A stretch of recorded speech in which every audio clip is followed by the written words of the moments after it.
Ang mabuting balita ng Panginoon, ayon kay San Marcos.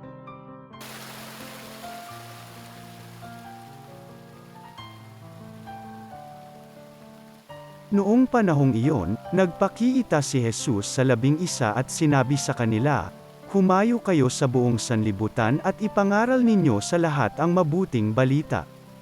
Ang sumasampalataya at magpabinyag ay maliligtas, ngunit ang hindi sumampalataya ay parurusahan.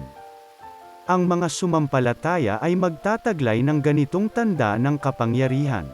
Sa pangalan ko'y magpapalayas sila ng mga demonyo at magsasalita ng ibang wika. Sila'y hindi maaano dumampot man ng ahas o uminom ng lason, at gagaling ang mga may sakit na mapatungan ng kanilang kamay."